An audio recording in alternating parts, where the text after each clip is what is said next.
So ఫైనల్గా audience band మేళం ఎందుకు చూడాలంటే ఏం చెప్తారు? బ్యాండ్ మేళం వీళ్ళ కోసం చూడాలి, వీళ్ళ కోసమేనా? తర్వాత సతీష్ కోసం చూడాలి.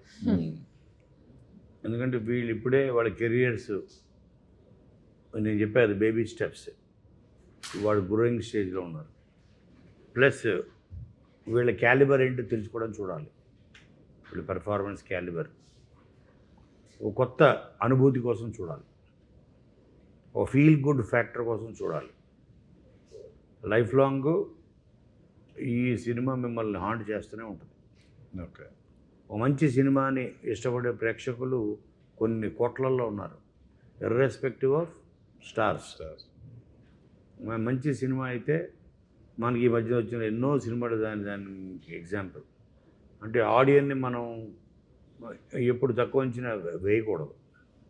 మంచి సినిమా అయితే ఎవరన్నా కానీ వాళ్ళు 100% వాడు చూశారు, ఓటీటీ వస్తుంది తెలుసు, అన్నీ తెలుసు, ఇర్రెస్పెక్టివ్ థియేటర్కి వెళ్ళి ఆదరించారు. అలాంటి సినిమా బ్యాండ్ మేళం. ఓకే.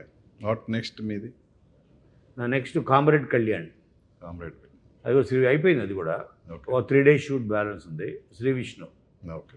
ఇది కూడా పెద్ద క్యాస్ట్. శ్రీ విష్ణు, రాధిక, సత్య, స్టాంటాన్, చాకో, చాలామంది ఉన్నారు. మహిమా నంబియార్ అని మలయాళం మంచి హీరోయిన్, అమ్మాయి బ్రహ్మాజీ, ఉపేంద్ర లిమయ్య, 18 మంది టాప్ ఏ గ్రేడ్ యాక్టర్స్ ఉన్నారు. ఓకే.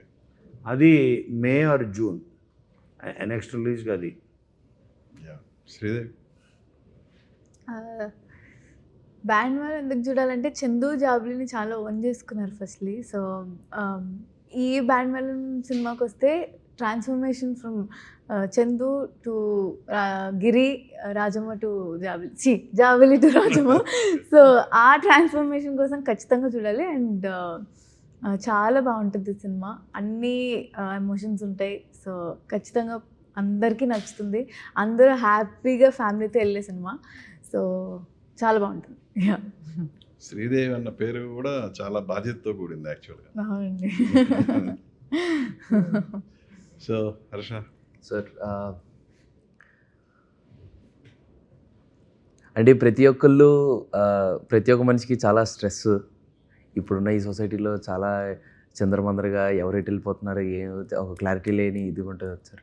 ఒక 2.5 గంటలు మీరు థియేటర్లోకి వచ్చి కూర్చుంటే మిమ్మల్ని ప్రశాంతంగా నవ్వుపించి ఒక మంచి ఫీల్ ఇచ్చి సినిమా నుండి బయటికి పంపిస్తాను సార్.